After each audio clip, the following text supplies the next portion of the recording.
And we are back. What Back, it do? yes, back all the way live with a guest, man. Got another guest in here today, man. Yeah, man. Trey, so who do we have, man? Hey, man, we have none other than Bryce, man. I'm talking about a guy who's very, very, very knowledgeable when it comes to those Atlanta Hawks, man. So he's here. He's here to probably talk me off the ledge, and he's probably here to give really good insight and knowledge into what the Atlanta Hawks are doing, along with his opinion. Because that's what we do. We give our thoughts. So what's up, Bryce? Yes, sir. Appreciate y'all having me come on to the show, man. Glad we could leave this link up. Yeah, and talk some Hawks, man. A lot going on, man. So this is why we're here. Discuss everything going on and give our opinions. Appreciate you coming on board, man. Good to meet you. I know Berto, he connected us, man, and Berto's been showing us a lot of love, man. So we're excited to have you on, and we hear that you you know a lot about the Hawks, man. So let's do it, bro. I'll do my best, man. So look, I'm just gonna start it off like this, man.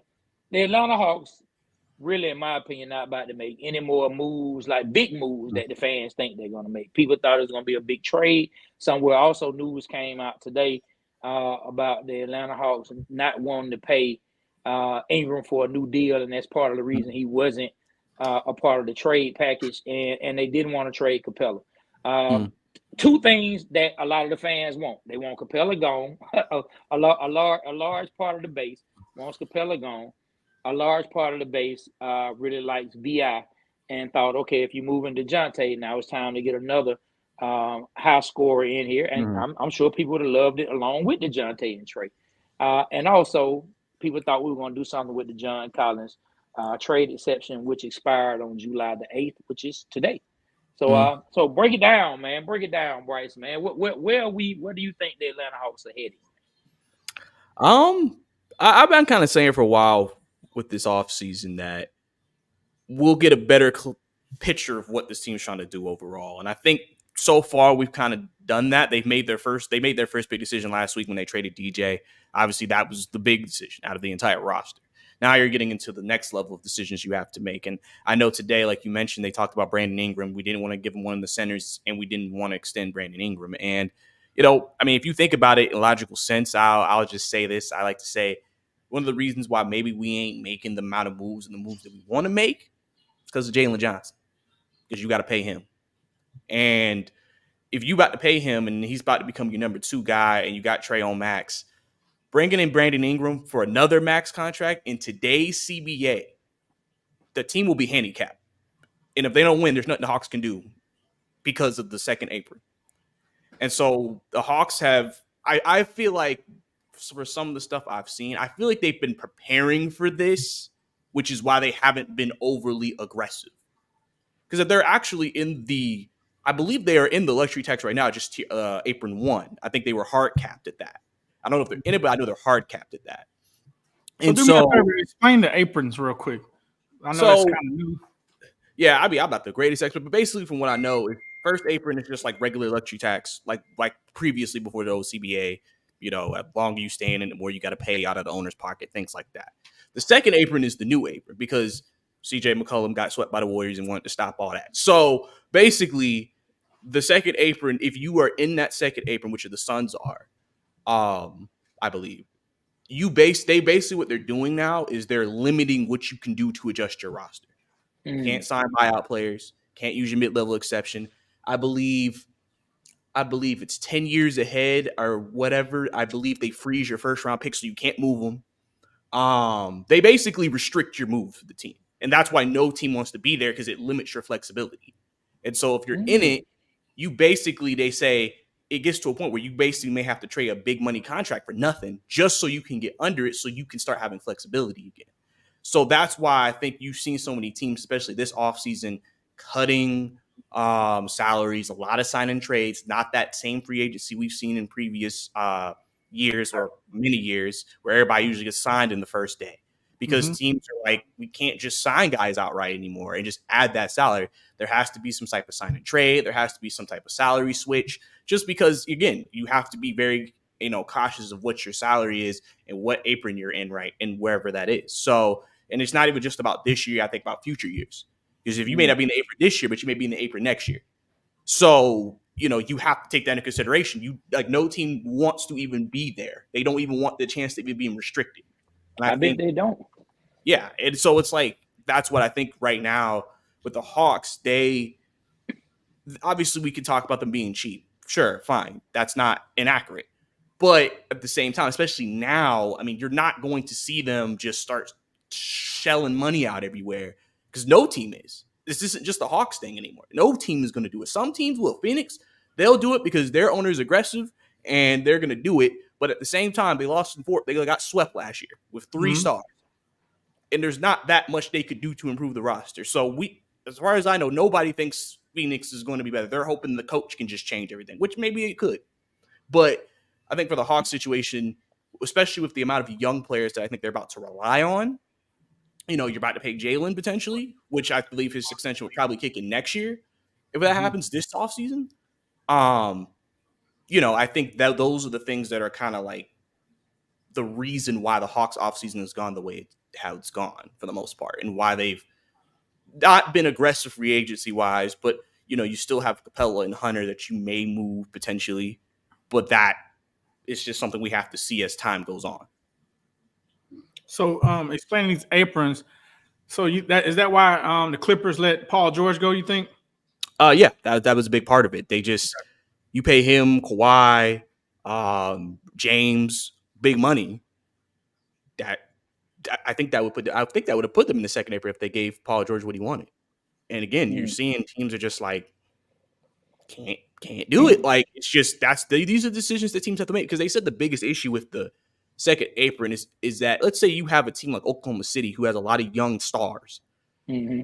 They're all going to be deserving probably of max when their contract's up. Chet, SGA, at least Chet and SGA, at least them, and then the others they may get close, depending on what happens with them, like the Jalen Williams and them. So in that situation, you can't keep them all. Yeah, unless players are willing to start taking pay cuts and willing to start kind of, doing different stuff with their contracts, it's going to be hard to keep them all because nobody wants to be in that second apron. And I think that's the biggest thing that I think people don't fully has grasped this offseason, is that's why you're seeing the moves you're seeing. That's why you're seeing a lot of teams want to keep guys but can't, just because it's like we have to be careful with our money. We can't just spend, because some owners in the league under the previous luxury tax could just spend and say, we're willing to pay it. That's what Golden State did. We're willing to pay it. It's not a problem. We'll keep paying it. We're winning. Now it's like, okay, well, we don't really want to restrict ourselves. So what you're seeing now in today's NBA is you're not seeing the 2003 Miami Heat Big Three. You can't build teams like that anymore. You have to build more balanced teams, more just like you have maybe 1 or 2 stars, that you have really good players, then you have role players, and etc. So you're having to kind of stack out your team instead of just it's top heavy. Okay. And I think that's what I think people are having to grasp, and what front offices are having to adjust to. That's why you haven't really seen a lot of teams be aggressive for that 3rd star player, as some people say, just because. Okay. Well, that makes sense. I appreciate that. Thank you for explaining that. First off, Bryce, I do want to have a question. I know we traded DeJounte Murray. One of the acquisitions we got was Dyson Daniels. I want to see your take on him. What do you think about him? I like Dyson. I think Dyson, obviously the biggest thing the Hawks needed, because the worst thing they were worst at of everything that happened last year was the point of attack defense. God awful. Just could not stop a single person from getting into the center of the defense, and that just completely collapsed their defense. With Dyson added to the rotation, he is probably one of the best perimeter defenders this team. Well, he's the best perimeter defender this team has. And people think he could be an all NBA defender. Like, that's how high people are on his defensive side. Obviously, offensively is where you need to see, okay, what can he be? He only averaged 6 points with New Orleans. So you're like, okay, what is he bringing offensively? Right. But I mean, they kind of now balanced up the roster where it's not offense here and then you got defense down here. It's like now they've kind of got a little closer, which they may feel like with Trae Young, we can still have a pretty efficient offense. With Quinn Snyder's schemes and his thinking and Trae Young, you probably will still have a high-end offense. Maybe not obviously as great as last year, but you will still have a pretty solid offense. So what you want to say is like, okay, how can we improve the defense? And if you look at the moves they've made with Dyson, Now I think you're surrounding Trey with these players that can defend around him, which you need for this situation. And Dyson, I think, is a big part of that, just because he is a key piece who he will be asked to guard the best guard and the best wing sometimes on the other team. And that could also help guys if Hunter stays and Jalen. Now they may not have to guard that guy. They can guard the second guy. They can guard the third best offensive player. And now you're having more even matchups on the offensive defensive end of the ball. So that way that can help just make the overall defense a better defense in general. So I think Dyson is somebody where I think, especially if he can hit his 3-ball, I think he could be really effective for this team. But listen, we got Kyle Korver. This team, this coaching staff, one thing I'll say about them, they develop players. We saw it with some of the guys last year, even through all the stuff that happened. DeAndre Hunter became a 40% three-point shooter for the majority of the season because of the development. So I have confidence that they could help Dyson with his game as well. One moment, Trey. How do you feel about the DeAndre Hunter? What he just said about DeAndre Hunter. I know how you feel about him. Where do you see that going? As far as what do I see him going? As far as what? Do you feel like he's going to get better, or he's? Man, I gave up on DeAndre Hunter. I'm off that boat, man. Nope. Hey, man, throw the life rafts off in the, like, put the women and children in the rafts first. The ship is sinking. Get the women and children on up out of here, man. The DeAndre Hunter ship is sinking, and who knows? Hunter could go somewhere else, and Hunter could be a really good role player. But what they drafted him for, and what they paid him an extension for, I don't think DeAndre Hunter can live up to that player. He's too inconsistent, and the health. Now, when he has his good stretches, DeAndre Hunter will wow you. DeAndre Hunter will make you say, man, I really think we have something. But he disappears too much. I don't know what that is. Maybe, we talked with Chris before about it. Is it where he's exuding too much energy on the defensive end because he has to guard the number one? Is that affecting his offense?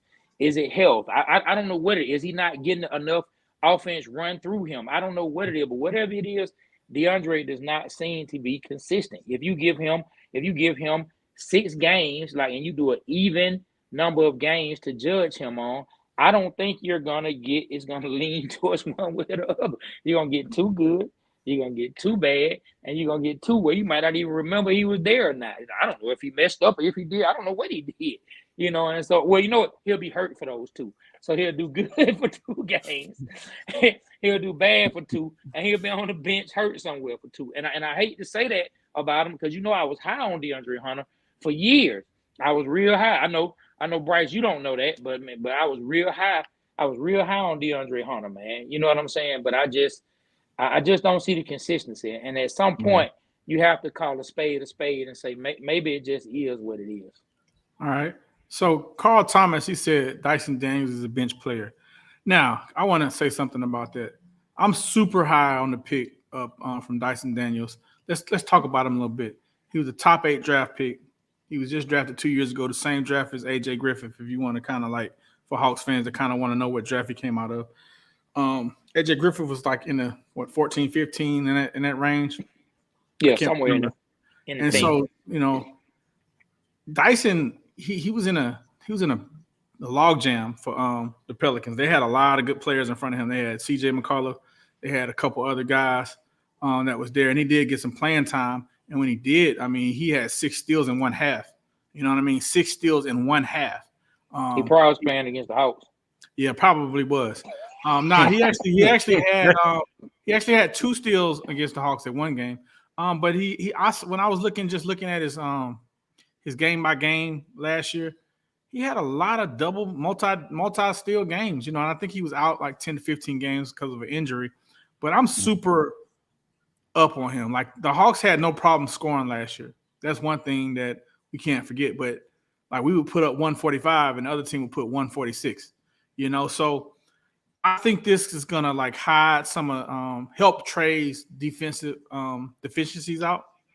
I think the dude he's tall. So Trey's gonna be throwing him some oops as well. And I'm high up on him. Now, the person that I'm worried about that has to do well is Zachary Richardson. He has to come in and do well. That pick has to work. We cannot afford another Sheldon Williams, another Marvin Williams, another Williams, period. Zachary Richardson has to work. I watched some. Trey had sent me a highlight of him in Portland playing Bronny, and he had a horrible offensive game, but his defense looked pretty dope. I was pretty surprised at him diving for balls, getting steals, and just like defenders would get by him, but he was so tall and had such arm length that he was able to get a lot of steals and blocks. So he has to come through. If he don't come through, it's going to be a problem. Just pick it up and come through. I really want that to happen. As far as Jalen Johnson has to stay healthy first and foremost. I'm gonna say that because I know where Trey going with this, but I want to see him become that 1A player for the scoring. I want to see him become the guy that you have to go to get your buckets. I want to see him become one of those players. I know you're shaking your head, but that's what I want to see, and it can happen. It can happen. Like, why are you shaking your head like it can't? I mean, he definitely took a big, giant leap this past year coming from the College Park Skyhawks. You know what I mean? He was a Skyhawk to being a Big Hawk. And he did really well this past year. Do you disagree? I don't disagree that he improved, but you're asking him to be a 1A. You're asking him to be the leading scorer, the main dog, when it comes to we need a play. We got to have him. That's asking a lot. That's asking a lot on any player. Even the stars that come into the league, that was asking a lot for LeBron James. Hey, man, so when he first came into the league. That's asking a lot, man. That's something. We've been suffering a long time. The Hawks fans have. Why can't we get it right one year? We've gotten it wrong multiple years. Why can't this year be the year we get it right? I mean, any year could be the year, and exactly, but we haven't done it.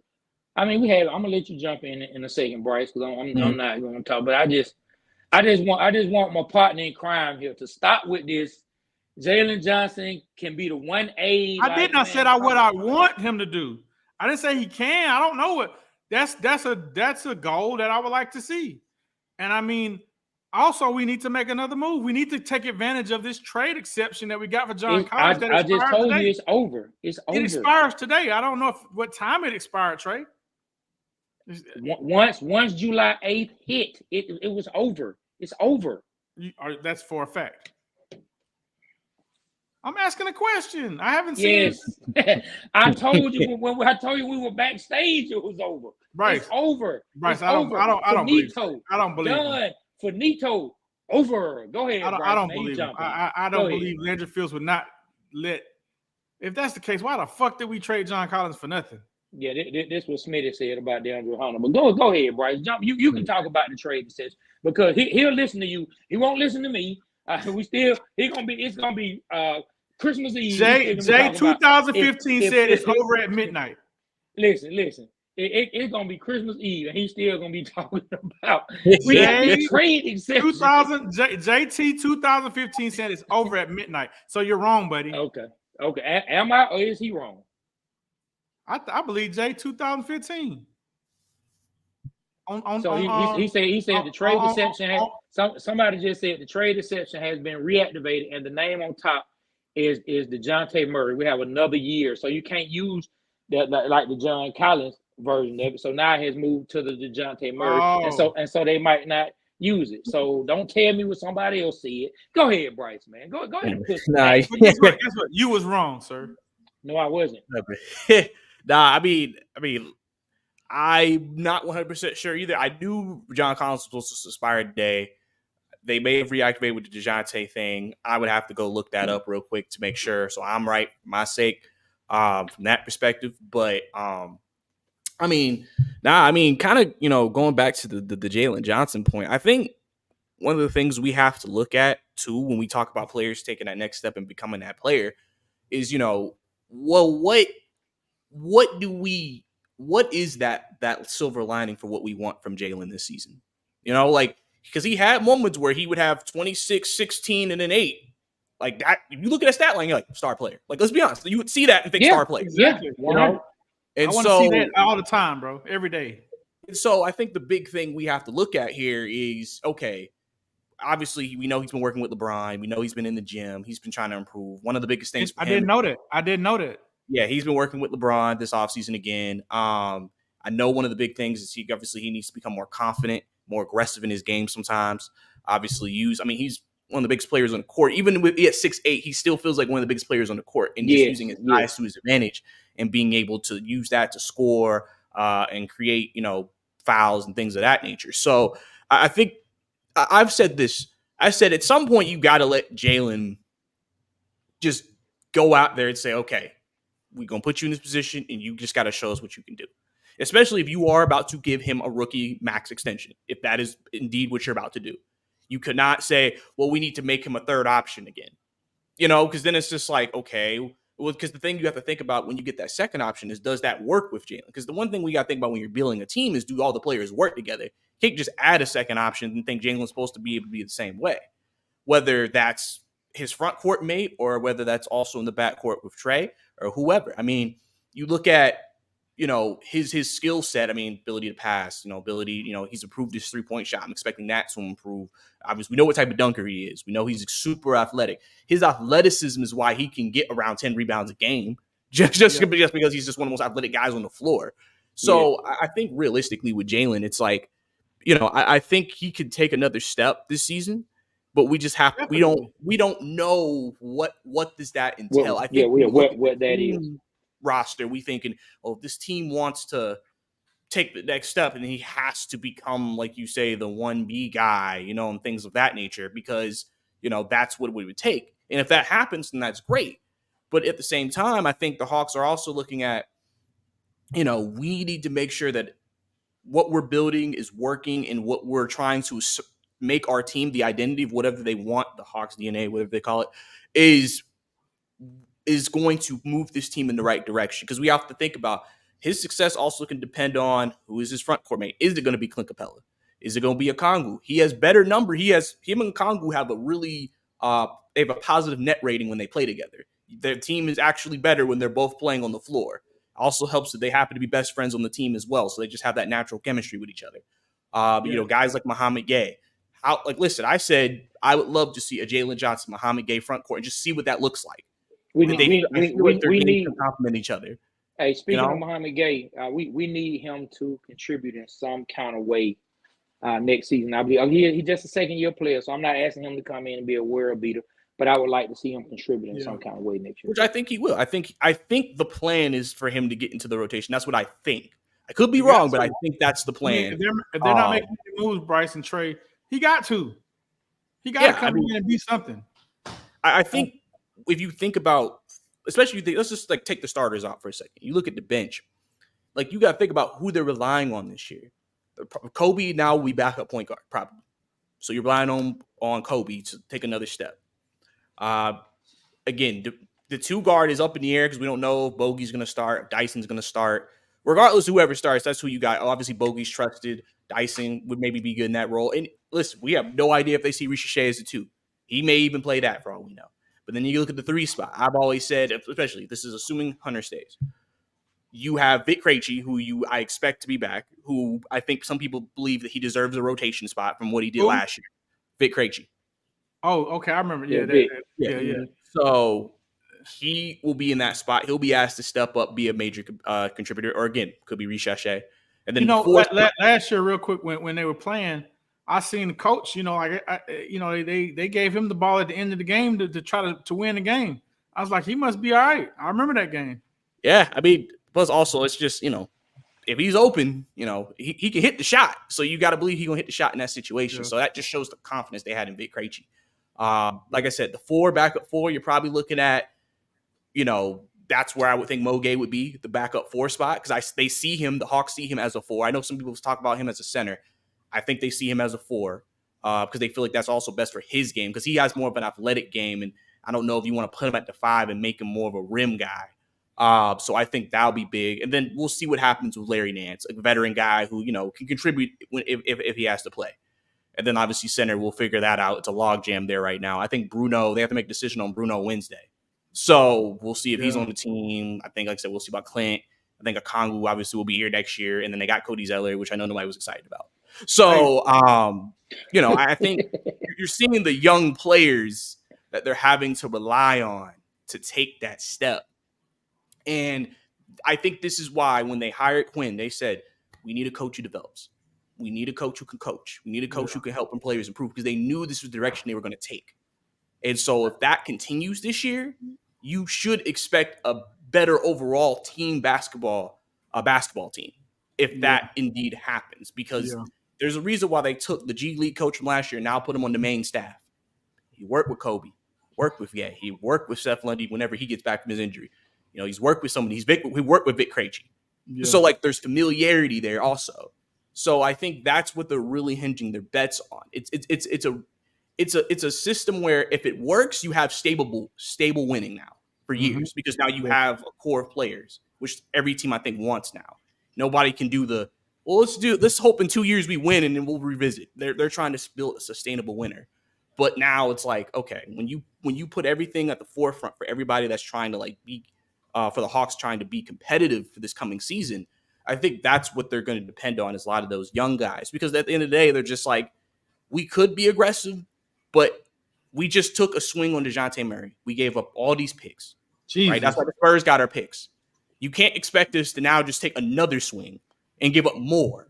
And then if that don't work, what is the team going to be? It's like it's like you have to kind of recoup, develop, and be like, I think now we can get our team in a much more healthier roster situation.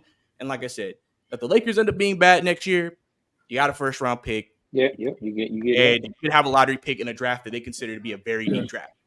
And let me say this. I wanted to read some comments off of the Instagram live.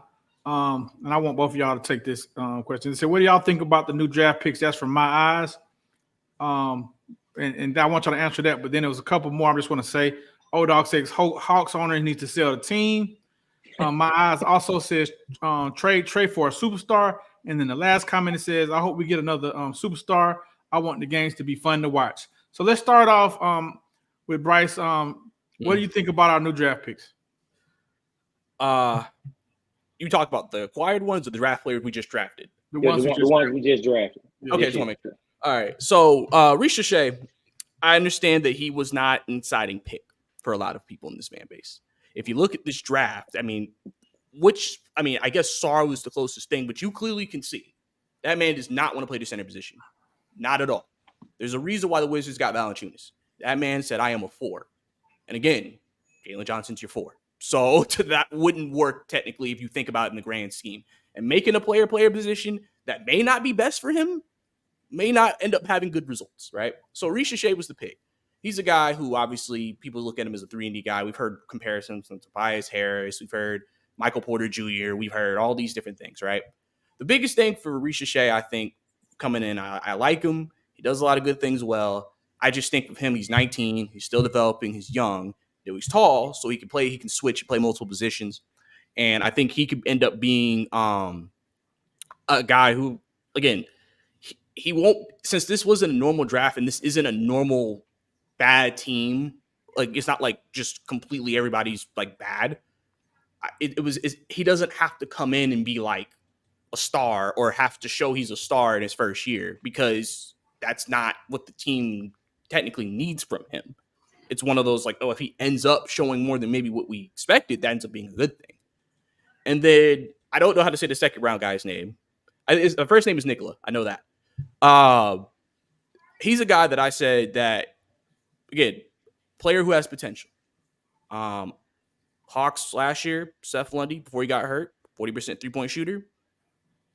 Seemed like he was people forget he was the first guy out of the 3 rookies to get in the rotation last year. Yeah, I remember that. So, like, he's a guy I liked. And then Muhammad Gay is people were excited about. This year, with Nikola, I think, again, he might play overseas. I know that's a decision they got to make. We'll see what after the summer league. But if not, he'll obviously be in the G League probably. I think he's a guy who he has some potential. I think biggest thing for him is developing a consistent shot and just making sure that's consistent. But he seems like a guy who I think you're kind of starting to see the type of players Landry likes. He likes 6'6", 6'7", 6'8" wings who can shoot. And so he's a guy that I said, if things work out and he has a good showing in summer league, don't be surprised if he stays in the States, plays in the G League. And then don't be surprised the next couple of years if he's able to crack the rotation as well, depending on what happens with the roster direction. Well, at the press conference, man, he was popping it. He had a lot of confidence, man. So and then the thing, I think you probably saw this as well. They say he's a less athletic Ant-Man, so that kind of got me super hype. So about me reading that, man, shit, make the team, buddy. Let's go. Because just like Buddy said right here, I'm about to put this up. Just like B Go the World, he says, in my opinion, waiting for real, nobody can say the Hawks but Ant-Man. The Atlanta Hawks. I like that. The Atlanta Hawks. We put Ant, and I love that. Yeah, man. Of course, we would love that. I mean, we could get Ant, man. We would love to get Ant, man. You want to read another comment or so? Yeah. ATL Kool-Aid drinkers. I want some Kool-Aid right now, man. He said Larry Nance is better than 00. Cody is better than Clint right now. What? Cody Zeller? He was the fourth overall pick for the Hornets back in the day. I remember that. If we could trade Clint and Hunter for Ayton, they will complete our move. I ain't gonna lie, like I had said something about Ayton the last live, but somebody kind of like shut me down on that. But I wouldn't mind having Ayton on this team, man. Like, cause I mean, he been to the promised land. He ain't win, but he been there. So he got the experience, and then he was a number 1 overall pick, the pick with Luka and Trey, the same draft. So like, I think change the scenery would do well for him. But they say he got an ego. I don't know. I mean, he beefed with Monty Williams. He was beefing, if y'all remember that. Yeah. Open beef. So I mean, he just had to change the scenery. And what is that doing for him? I don't know what he did last year. I ain't hear nothing. I mean, he was fine last year. It's just Portland, so I mean, yeah, you gonna get your numbers, and So he was just trying to prove something. So do you think we will make another move by trading Capella, Hunter, any of those guys before the season start? I'm still under the impression that if we do make a move, it'll probably be Clint. Just like I said, because you have the logjam at center, so you got to move someone. Someone's not going to be in that room. That could start with Bruno, but then you still have. I don't know if you want to grut it with Cody, Zeller, Kongu, and Clint Capella. I don't know if that's what they want to do. I think you're going to move one of them. But it's just about what's the right move. Because, I mean, we have to think about, too, even if they ain't did something the first week, it doesn't mean they won't. There's still a long offseason. Teams are still figuring out their teams. People are waiting until after the summer league. There's people who will request trades and want out, and there's still a lot of time here, and we don't know what that may look like for the Hawks in the grand scheme of things. So I think that would probably be the move if there was a move to be made to me. And then going ahead, and even though I know some people aren't a fan of it, obviously allowing a Kongu to get into that role, him working with Jalen Johnson and seeing a bigger sample size of that front court together. And then, you make your assumption. Obviously, immediately, if that is your front court with Trey, you're probably going to have a really good offensive starting lineup from that. Just because, a Kongu, last time he was playing and he was starting when Clint was out, he averaged like 16 a game. He was a really good offensive player in that period of time. It's something where I don't understand why people can't be logical. Okay, of course, DeJounte is gone. His 20 points is gone. But why doesn't anyone think that, hey, the other players on the team are going to step up and they're going to average more? Like, that's just common sense. Like who? I think for one, Jalen Johnson's going to be one of them. I think Dyson Daniels, he's going to average more than 5 points a game if he's getting a lot of time. Big O should be in the starting lineup or getting a lot of minutes because Clint's on the latter side of 30. His average is going to go up. So I don't know how much Moge going to give you either.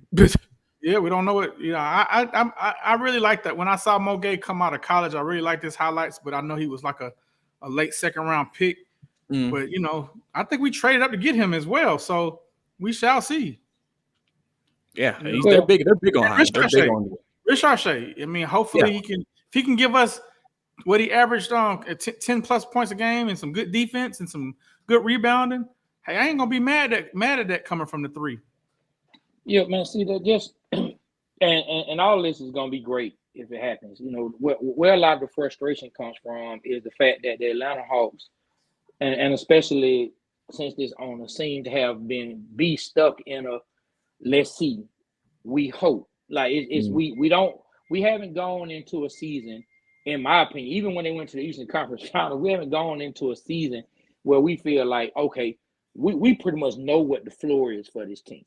We can look at this team, we know what the floor is. We know we should expect, because of the talent, we need to expect this from the team, and then let's see how they build on it. And that's the problem. Like, we hope these young guys show up. Trust me, I'm praying Kobe. Nobody talks about Kobe. Dude got my favorite basketball player ever named. He better show up and do something.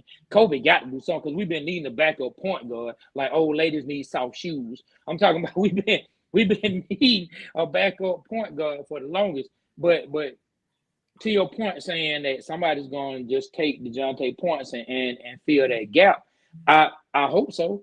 You know what I'm saying? Like, I really hope so. We hope Big O, scores more points. I feel like if he's given more time, if they run more offense through him, I feel like there are a lot of guys, if you're in the starting lineup, if they run more offense through you, you're going to score more points, right? Just like, what was his name? Taurean Prince, who played for us. Whenever they ran the plays through him, Taurean Prince could put up 30-something like it wasn't nothing. You know what I mean? Like, he really could if they ran it. So, of course, people can do that, but can we get the flow of the game to be where the entire team is flowing, and these extra points are coming along with the flow of the whole team? That's the thing we need to see. Can all these young guys meet in one flow, and the tide rises together as a team? So we need what's his name? Guy, what's his name? Guy or Gay? Muhammad Guy? Gay, I don't know. You know what I'm saying? We need him, man. We need Kobe. We need Lundy. I mean, Rich Shea, I'm not gonna be too hard on him right off. I'm gonna give the Ricky a chance to be a Ricky. You know what I mean? I'm just gonna see what we get out of him next year. I'm not even gonna count on him for and say we gotta have this, we gotta have that. I agree with B Rich, and I'm sure you feel the same way, Bryce. He doesn't need to be a bust, but when it comes to next year, I'm gonna let a Ricky be a Ricky. And Bogey's gonna have to be consistent, and those injuries, like Bogey been getting nicked up here and there. Bogey been getting nicked up here and there. Hunter stayed nicked up. And my fear was, be rich to tell you, Bryce, Jalen Johnson. I love Jalen Johnson as a player, but Jalen Johnson was hurt in college. And since he's coming to the pros, Jalen Johnson has continued that trend of having time where he misses time. Now they could be just little freak injuries here and now. We'll have to go back and look at exactly what every injury was to see if it's just freak injuries or if it's a trend. But that's the thing. Like, man, we got to get to where we have to stop depending on and saying what else, and get the team to a point where we know what to expect. Okay, well, from one of our water girls on IG, Mrs. Kiss Hag too. I know I messed that up, but she says none of that seems like enough to beat the other teams like Boston, Philly, etc. And then another one says, what is the projected starting five? So answer her question, and then Wicked. Her name is Keisha. That's her name. One of our water girls. Her name is Keisha. Miss Keisha. That's her name. Keisha G2. All right. So she says none of that seems like enough to beat the other teams like Boston and Philly. So y'all take that. Go ahead, Bryce. I mean, I tend to agree on paper. I mean, I tend to agree on paper. It makes sense. I mean, the thing is I think, obviously, we know from just the East perspective, Boston's best team in the league, right? Even the Mavericks, with what they did, still did not come close to beating that team 7-game series. So we need to take Boston out of it for a second. We just ain't gonna go from here to here in the one off season. All right. What you want, what the Hawks pretty much probably want is, are we competitive? Are we a playoff team? If we are a playoff team, technically, from what we've been the last couple of seasons, we've made a step forward. Especially if you win a series, technically. Then you're like, well, we haven't been to the second round since 2021. So, you've technically done more already. And then that just depends on seeding and where you at. But, for me, the starting five, I mean, you pretty much know, again, assuming the roster stays the same, you already know 4 of the guys. The biggest question you have is just who's going to be your 2 guy. Is that going to be Bogey? Are you going to opt for offense? Even though you may think defensively that's the worstest fit, 2021 Eastern Conference Finals, Bogey was the starting 2 with Trey. So we have evidence that could work. And I know Quinn and Bogey have a really good relationship. Dyson, like I said, if you do that, you're obviously now creating a more defensive starting lineup with Trey giving you about 25 or whatever a game, 30 a game. Still get your defense, and then you got everybody else doing their thing. I think overall, I think, we as fans, we want to make this jump to being a top echelon team so quickly. And sometimes that just doesn't happen. Some teams are like Oklahoma City probably looking at this team, even though they were number 1 seed, and say, okay, we were a second round team. That's still a successful season for us. Because, Oklahoma City hasn't been like relevant like that in a while. And now they're like, okay. And Oklahoma City really hasn't made that many moves. They're just like, let's fill a hole here. Let's hope Shea, Chet, Jalen, Case and Wallace, all of them just get better. Another year of development. And then see where that takes. That same approach Minnesota did. Minnesota lost to 5 games 2 years ago. They said, we're going to make a couple small changes. We're going to wait for Jay McDaniels, Ant, Rudy, Cat. Let's give it another year, develop, boom. And that's why I've been trying to tell people. I remember when Denver won the championship, Malone said the same thing. He said, 3 years, I ain't make the postseason. They could have fired me. They kept me. We won a championship.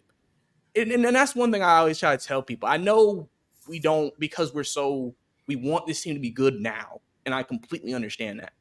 But like every journey, even Boston has been trying to win a championship since Jason Tatum and Jaylen Brown got into the league. They've been on this journey for 7 years? It took them 7 years to actually get it done. There's not a lot. We're not going to get Golden States anymore, or where they can just boom, get a coach, boom, now we're a championship team, right? You're not going to get Miami, like I said, big 3, boom, now we're a championship team. You're not going to get that anymore. A lot of that's why next year, don't be surprised if it's a new person in the finals, and it's probably going to be a team that's been trying for a few years. I think the biggest thing is just step-by-step progression, realistically. Because I always said with Trey, for me, is that he just wants to feel like, are we trying to be competitive? Are we trying to make you move up? Because listen, we've seen in the playoffs, even when 2021, if you get the right matchups, a couple players get hurt from other team, don't know what could happen. And listen, we've also seen under the bright lights, we know Trae Young can show up. The last time he was in the actual playoff series, he led the NBA playoffs in fourth quarter scoring to the Eastern Conference Finals, and they were gone in the first round. Yeah, I think for sure, Bryce, Trey, and I'm sorry for cutting you off, Bryce. I got out of time. I'm working on it. For one thing, for sure, we got defense on paper from what everybody's saying. We're gonna have some D. Trey's gonna step up. The only concern that we have to have is when we make the playoffs, when they double and triple team Trey, can Trey get it to somebody that can be a playmaker? Not no catch and shoot person, someone that can make a play. And I think Jalen Johnson can be one of those guys that can do that. Hopefully. Man, Bryce, I want to go back to what you said about having patience. And you're right. You do need to have patience. We all need to have a certain level of patience, just period. I'm not speaking about the Hawks, though. I'm just talking about period. Yeah. The impatience comes in from when we really break it down. Outside of the Eastern Conference Finals year, like the Hawks, since the rebuild started, have been average or below average every year. I mean, and that's just the truth. I know a lot of people they don't like when I say it. A lot of people don't want to admit it, but outside of the Eastern Conference Finals year, they either didn't make the playoffs or they had to go through the play-in. Like, am I right? The year the Eastern Conference, since the rebuild started in 2017, I don't like calling it the Trae Young era because I don't want to put it all on Trae. I'm not going to put it all on Trae. Since the rebuild in 2017, when they drafted John Collins with Travis Slank, since the rebuild started, away from the Al Horford and Dennis Schroeder and Bud era, like I think they only seeded, just naturally seeded without having to go through the play-in 1 year. Yeah, am I wrong? So it's hard. It's hard to have that patience, and I brought that up to circle back to your point about what Trae wants to see. I'm like, is Trae gonna wait around? Like, is that gonna be enough for Trae? Because like he has to feel like he's stuck in mud. He has to feel like he's running on a treadmill to where it's the same thing. And we can look at the Eastern Conference Finals and say, man, we building a team like that. We're gonna make a run like that. Man, Please show me your Gallo. Please show me your Gallo who just to get streaky and just start lighting it up. Please show me your Lou Will who took a couple, who ate like 2 lemon pepper wings and took a couple shots out the fountain of youth against Philly.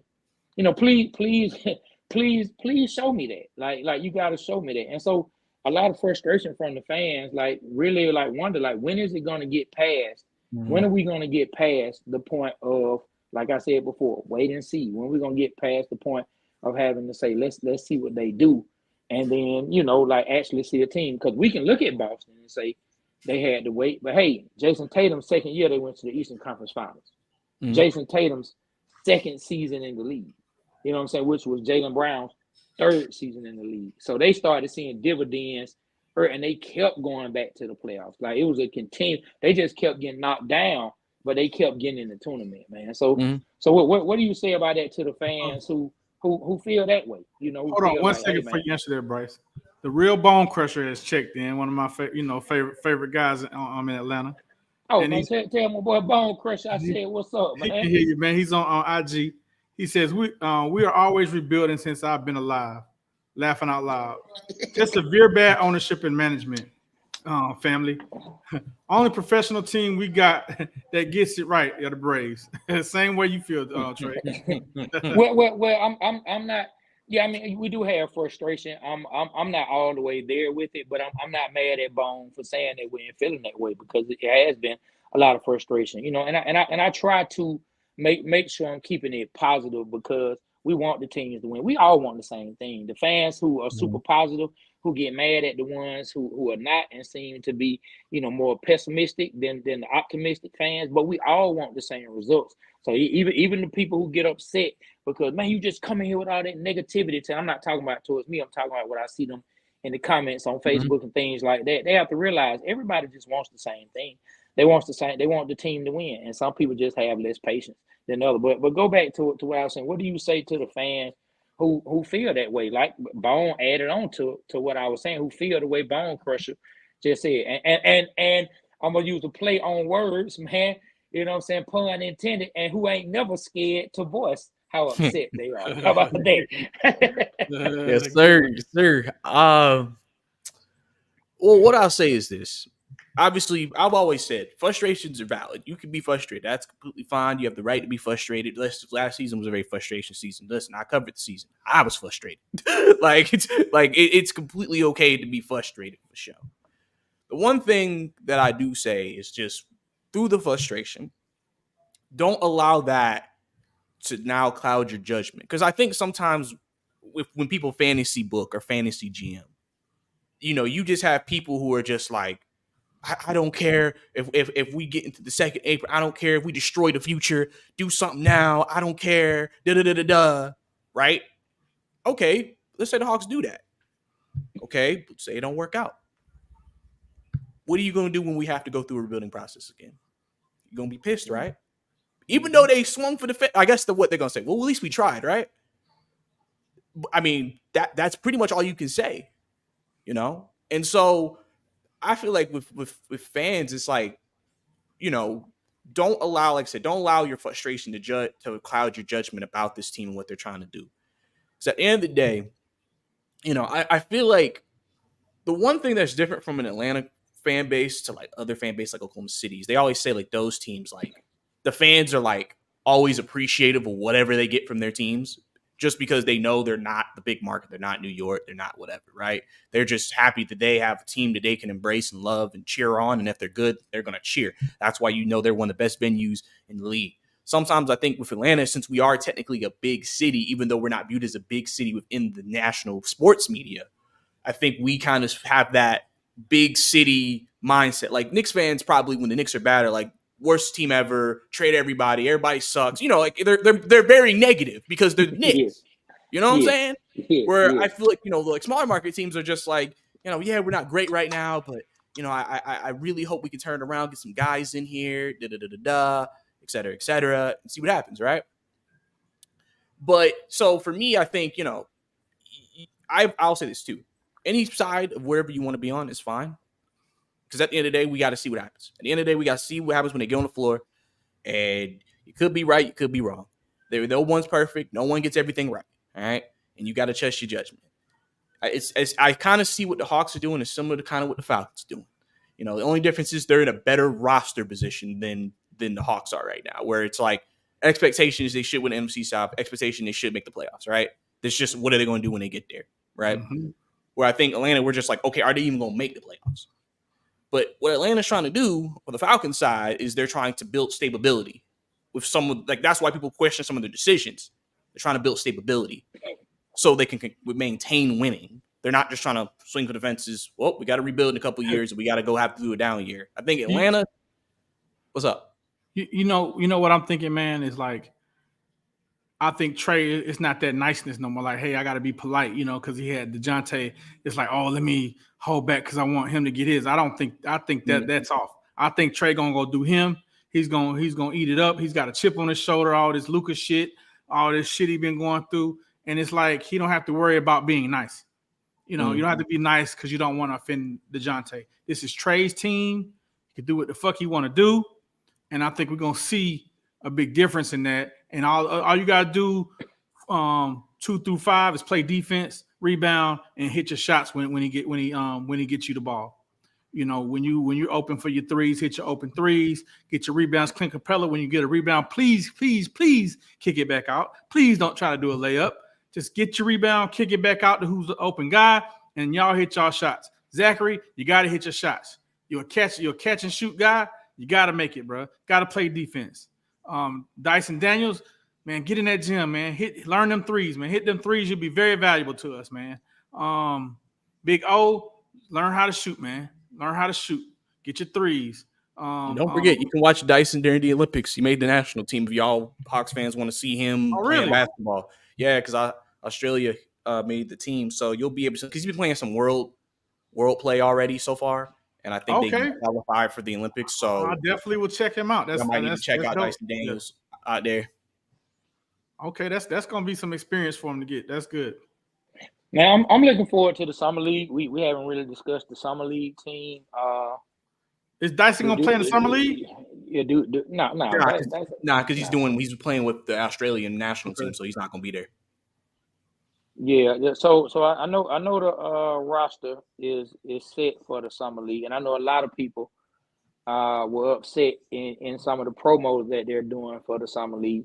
Zachary, who was the number 1 pick, has not been featured in any of the promo for the summer league so far, but Sar and some other guys, have, and it is a certain level of disrespect to the number 1 pick overall. It doesn't matter what the NBA thinks about him or what the NBA thinks of the Hawks. To have the number 1 overall pick who is going to play in the summer league and to not have him on any kind of promo, it is disrespectful. Oh wow! So to the fans, I'm not going to start swinging on folks and cussing and acting a fool about it. But I agree to the people who are, upset about it. Like, you got the number 1 pick and you don't put him on the promo stuff. You know what I'm saying?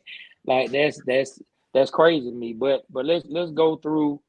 Let me see what they say the roster is so far. I got it right here. I don't know if you had it up, Bryce, but I got. So we're looking at somebody named Rob Baker, 6'10" forward.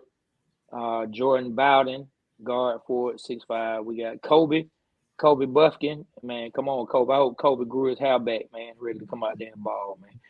Got the point guard, 6'4". Kobe is a nice size point guard. He really is. Nicola, which was our 2nd round pick, the forward or the guard. Of course, we have him. Then we got Muhammad Gay. We got him. He's gonna be playing. We got Jarkel Joyner. We got Emmett Matthews Jr. We have Miles Norris, Nick Ungenda, which is a center. We have Ricochet. We have Keaton Wallace, Dylan Weinler, and then Moses Wood. So outside of I think I know who the people are, B Rich and Bryce, who you're going to say. But outside of the number 1 pick, which is Zachary, what do you want to see from the Summer League team? What do you want to see? Like, who would you like to see step up? Who would you like to see show some flashes in growth? And what does that growth look like? Well, like for me, I'll say that when we drafted Sharif Cooper and Jalen Johnson, like I got a chance to see Sharif hit a game winner. I was super excited about Sharif. He had more off the field problems. I think he would still be balling. Jalen Johnson did good. I want to see that. I want to see Zachary ball out, man. I want to see the kid, Nick Nicola. I want to see him, some signs of him taking up. I just want to see the same type of energy because when I saw Jalen in the summer league and Sharif, they really balled out, man. Like Sharif hit a game winner. I was, oh wow, it was a game winning 3. I remember that. And then Jalen Johnson was dunking. He was doing. I was like, all right, I saw some potential, and then that ended up translating into the NBA. What I saw in the summer league. I wish to God Sharif Cooper would have worked out because he was like another Trae Young to me. I don't know how he played defense too. Played good defense. He just got into some off. He was small. He was real small. He was small. He got some off the field problems, man. Yeah. He was messing with too many Instagram models or something like that. But anyway, he was all right. But yeah, I want to see that from our team. I want to see Zachary ball out. I want to see Gay ball out. I want to see Nikolai ball out. Is Kobe? You say Kobe Buffy's playing? Mm-hmm. Yep, Kobe's Kobe. And you know what? That's somebody I haven't been naming. Kobe was our number 15 pick last year. First round pick. The first and for the past 3 to 4 or 5 years, all Atlanta Hawks first round picks around in the teen area have been pretty good. You had Kevin Huerter, you had John Collins, you had Jalen Johnson, you had AJ Griffith before Coach Quinn was coaching. Like all of those guys panned out to be good to me. So I hope to see Kobe Buff. I haven't even thought about him. I forgot all about him. And we need him. And they say he was balling out at the Skyhawks, man. They say he was doing his thing, and they say the guy, the dude, they say he was balling out. Yep. Yeah, I'm gonna get to y'all comments, man. I'm y'all doing them good. I like that. Real quick, Instagram comments. We had these names. BJJ Yuan. He said, love the chat. Atlanta needs to support in every sport. Okay, thank you. And he said, I think Murray should have stayed and Trae Young traded. I don't agree with that, but I respect your opinion. That's what it is. All right, guys, back to y'all. Hey, go ahead, Bryce. Who do you want to see? What do you want to see? I'm really interested. Really, the two guys. I'm interested in Kobe, and not from a scoring perspective. I'm interested in him from a facilitation, just running the offense, running some plays, because that's what he's gonna be asked to do in that role as the backup point, is kind of run some things a little bit. I think that's something that obviously just takes growth and experience to do. And I think that, again, before DeJounte got here, our biggest issue was backup point guard. Who's going to be the backup point guard, right? So I think Kobe now has an opportunity to kind of show that he can handle that. And listen, there's going to be times where Trae will not be on the floor. And so Kobe's going to have to be the guy to kind of keep the ship going, keep the offense flowing. Now, luckily, I think the difference in the two different coaches between Nate at that time and Quinn is, I think Quinn obviously has a more advanced offensive system. I've heard multiple players before talk about on podcasts. I think Tyrese Halliburton did once, talked about plays the Hawks run and how it's a really good offense. Like realistically, that's why the offense was so good last year. But I want to see how Kobe runs things. And I also want to see Gay. I just want to see how much has he added to his game since the end of the year. Just his continuing to develop. Because the biggest thing for him is just experience. He just needed experience. He didn't play I think he only played basketball for like 4 or 5 years when he was drafted. So he just experienced. What has he done? How much has he improved his body? That was a big thing. He was really skinny coming out. Put on a lot of muscle during the season. Hopefully put on a little bit more. Just see, can he still shoot? Show the athleticism. Show that wow playmaking that we've seen before from him, and just kind of work. So I'm very curious to know how those two are going to do. Because for Ricochet, I just want him. Biggest thing you want to see from a rookie like that is just you can watch a summer league game and tell he's an NBA player. Even if his stat line isn't great, you can just tell, yeah, he's an NBA player. I just want to see Ricochet show, yeah, he's an NBA player. And then obviously just making sure it works with everybody who's playing with him and everything, all the chemistry and et cetera. Hey, I'm on the same thing. I was going to say Kobe. Kobe really the number one that I'm watching. I'm going to be watching Kobe. Of course, I'm going to be watching Ricochet, but that's a given. You want to see what the people. But I'm going to be watching Kobe because, since we got Trae, the Hawks have not been stable at the backup point guard position. We've had, at one point, if you remember, Kevin Huerter was almost like the de facto backup point guard. Kevin Huerter would bring the ball up, run some of the offense, and they had Kevin Huerter running the point. Some at one point when Trae would be sitting down. I don't know if everybody remembers that, but if you really were watching the Hawks and paying attention, then you remember that they had your boy, Kevin Huerter having to do that. Then we had Lou Will. We all love Lou Will. but we got Lou Will when Lou was a little older, so he wasn't a long-term solution for the backup point guard. We had DeLon Wright. I actually liked DeLon Wright. Wish they could have kept him more than one season. I thought DeLon Wright was good behind Trey. I think he was good on the team, even good on the floor with Trey. Sometimes I really like DeLon Wright. Now, the younger Holiday brother, I want to say Aaron Holiday, we had him for a minute. I think Aaron was okay for his defense. I don't think he was the long-term solution, even though he was young. I don't view him as a long-term solution. So I guess my point is, like I started off, man, we haven't had a stable backup point guard for someone behind Trey. Like, we need somebody who can continue to run the offense effectively when Trey is not on the floor. And some people might can bring up DJ, but of course DJ and Trey were both point guards, but they were looked at as supposed to be starters together. But we need a point guard who can come in when Trey sits down. The offense still needs to flow. Because one thing that I've seen, even sometimes when DJ was here the last 2 years, when Trey sits down, the offense is just not the same.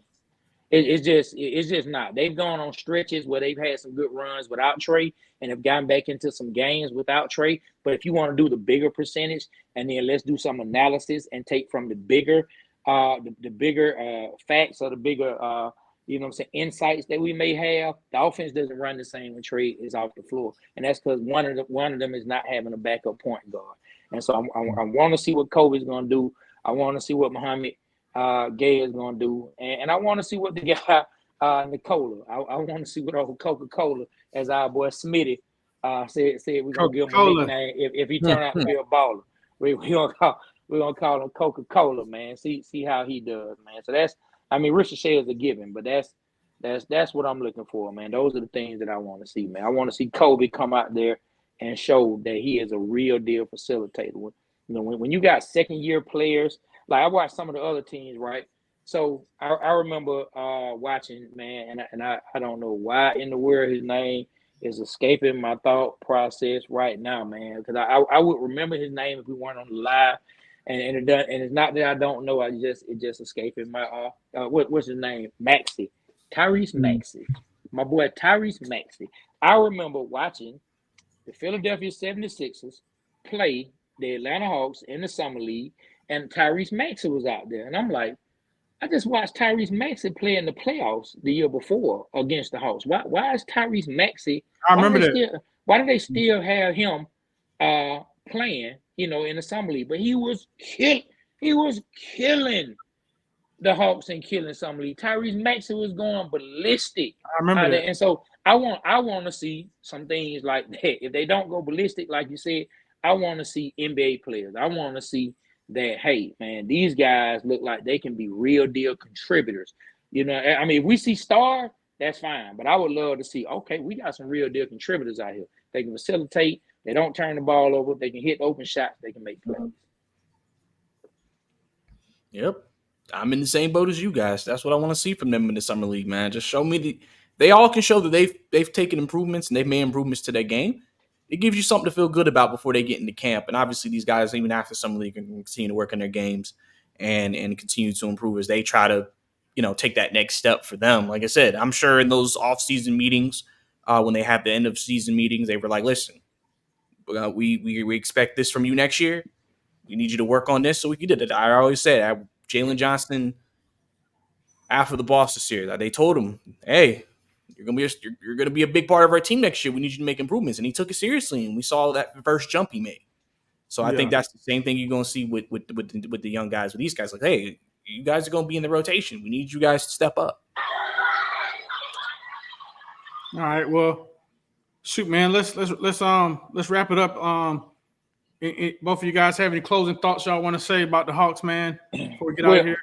Well, before we get out of here, I'm not gonna read any more comments, but to just some that I saw that I didn't get a chance, I just want to shout a couple people out, man. Like if we didn't get to your comment, man, John Harris, man, Rick Arthur, who've been showing us a lot of love on Facebook, man, invited us into their group. And man, like I think it's Atlanta Hawks home court, invited us in, been showing us a lot of love, man. Brandon Richardson, B Rich, I'm sure you like that. His name close to yours, Brandon Richardson. Man, of course, we got one time for the fan. My boy B Goldie, man, I actually wore his hoodie on our second episode of our podcast, man, ever. One time for the fan, we got Carl Thomas. Carl Thomas, he's supposed to be on tour somewhere singing to the ladies, man. You got too many hits. That's not the singing Carl Thomas, but I think that's kind of funny. It would be dope if he was, man. We got ATL Kool-Aid drinkers, boy. I'm talking about he been in here dropping bombs, dropping knowledge. Man, who else we got? Like I said, John Harris, man. Rick, let me go through Marion Franks. You know, want to just shout out a few people, man. Chester Eugene. And just give people, Wallace Smith, man. Just give people some props and thank them for coming in and just showing us some love, man. And also, let me say one more thing, B Rich. Also, Bryce, thank you. And to everyone who may have joined this live because of Bryce, we appreciate you rocking with him and in turn being able to check us out. And to all the people that's been rocking with us, man, today was the start. I mean, we've been starting something really big and fantastic, but today something really amazing happened to me and my partner right here. And I just want to take some time for us to throw it out there and thank any other fans who've been supporting us and let them know like how God is working in our favor.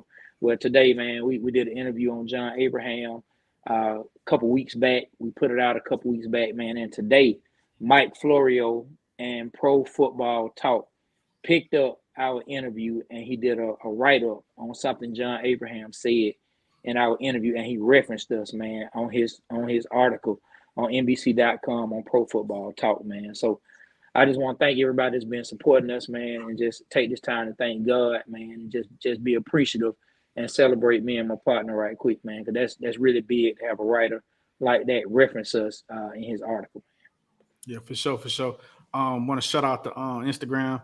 Instagram, we had a good viewing today, Trey. Had like 13, 15 people in here at once. So that was pretty good for our live. Our lives getting bigger. I want to close by saying about the Hawks, I think be patient. Trey, please be patient. Trey Young, please be patient. Hawks pay people you don't understand a lot. I know you guys like to blame Trey, but I think it was a lot more of his ownership didn't put the right team around him the past couple of years. I think now he, as far as being the ball dominant person on the team, I think he's going to get a chance to really, step it up. Hopefully he's in the gym improving his 3-pointers and improving his not turning the ball over. I think the Hawks going to make the playoffs this year.